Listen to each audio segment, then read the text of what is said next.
റാഫി കരീം കൊച്ചിയിൽ നിന്ന് വിവരങ്ങളുമായി ചേരുന്നുണ്ട്. റാഫി, ഈ അങ്കമാലിയിൽ വെച്ച് വലിയ പ്രതിഷേധം യൂത്ത് കോൺഗ്രസിന്റെ ഭാഗത്തു നിന്നുണ്ടായി. അതിൽ മന്ത്രി വി എൻ വാസവനെ കരിങ്കൊടി കാണിക്കുന്ന ദൃശ്യങ്ങൾ ഇന്ന് പുറത്തു വന്നു. അതിൽ 2 യൂത്ത് കോൺഗ്രസ് പ്രവർത്തകർക്ക് വാഹനമിടിച്ച് പരിക്കേൽക്കുകയും ചെയ്തിട്ടുണ്ട് എന്ന് മനസ്സിലാക്കുന്നു. എന്താണ് സംഭവിച്ചത്? ഈ കനത്ത സുരക്ഷയ്ക്കിടയിലും മന്ത്രിക്ക് നേരെ യൂത്ത് കോൺഗ്രസിന്റെ കരിങ്കൊടി. റാഫി,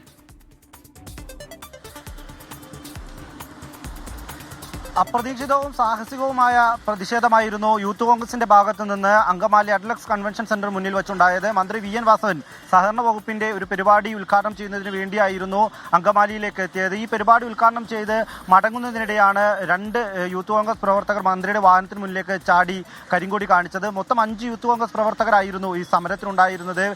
ഇതിൽ 2 യൂത്ത് കോൺഗ്രസ് പ്രവർത്തകരാണ് ആദ്യം മന്ത്രിയുടെ വാഹനത്തിന് മുന്നിലേക്ക് ചാടിയത്. ഈ പ്രവർത്തകരെ മന്ത്രിയുടെ വാഹനം തട്ടുകയായിരുന്നു. ഈ 2 പ്രവർത്തകർ, ഒന്ന് സോണി, മറ്റൊന്ന് വിപിൻ ദാസ്, ഈ 2 പ്രവർത്തകരെ ദേഹത്താണ് മന്ത്രിയുടെ വാഹനം തട്ടിയത്. ഇവരടക്കമുള്ള 5 പ്രവർത്തകർ ഇപ്പോൾ അങ്കമാലി പോലീസ് സ്റ്റേഷനിലാണുള്ളത്. ഈ പ്രവർത്തകരെ ഈ സ്ഥലത്ത് നിന്ന് അങ്കമാലി പോലീസാണ് കസ്റ്റഡിയിലെടുത്ത് സ്റ്റേഷനിലേക്ക് കൊണ്ടുവന്നത്. ഇപ്പോൾ ഈ സ്റ്റേഷന് മുന്നിൽ കോൺഗ്രസ് പ്രവർത്തകർ എത്തിയിട്ടുണ്ട്. കോൺഗ്രസ് പ്രവർത്തകർ ഈ പരിക്ക് പറ്റിയ 2 പ്രവർത്തകരെ ആശുപത്രിയിലേക്ക് എത്തിക്കാനെങ്കിലും പോലീസ് തയ്യാറാകണമെന്ന ആവശ്യമാണ് ഉന്നയിക്കുന്നത്. ഇപ്പോൾ നമ്മളോടൊപ്പം അങ്കമാലി കറുകുറ്റി മണ്ഡലം പ്രസിഡന്റ്.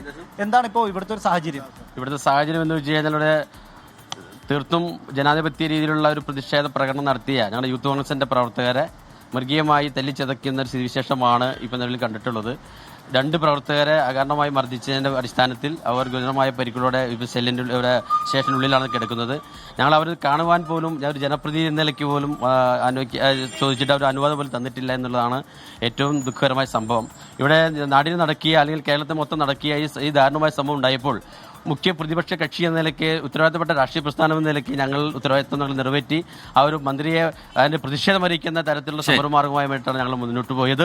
ഇതിലെ 2 പേരുടെ ദേഹത്ത് വാഹനം തട്ടിയിരുന്നു, അവർക്ക് പരിക്കുണ്ട്. എന്താണ് പോലീസ് അതിൽ നിന്ന് പറയുന്നത്? അവർ സമ്മതിക്കണല്ലോ, അവരോടൊന്ന് സംസാരിക്കാൻ പോലും പോലീസ് സമ്മതിക്കണില്ല. അതിലൊരാള് അവളുടെ ഭാര്യ 4 മാസം ഗർഭിണിയാണ്. ഫോൺ കൊടുക്കാൻ പറഞ്ഞിട്ട് ഫോൺ കൊടുക്കാൻ പോലും സമ്മതിക്കണില്ല. ഇതേപോലെ കൊലപാതകം ചെയ്ത പ്രതികളുള്ളിൽ പെടാൻ പോലീസുകാരെ സമീപനം.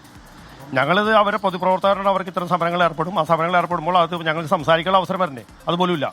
അവരോട് സംസാരിക്കാൻ ഒരാൾ വന്നിട്ട് ഒരു കടർത്ത ഒരാളുടെ അയാളുടെ വീട്ടിലേക്ക് ഓർഡർ അത് കൊടുക്കാം, അത് സമ്മതിക്കാനുള്ള പോലീസൊന്നും.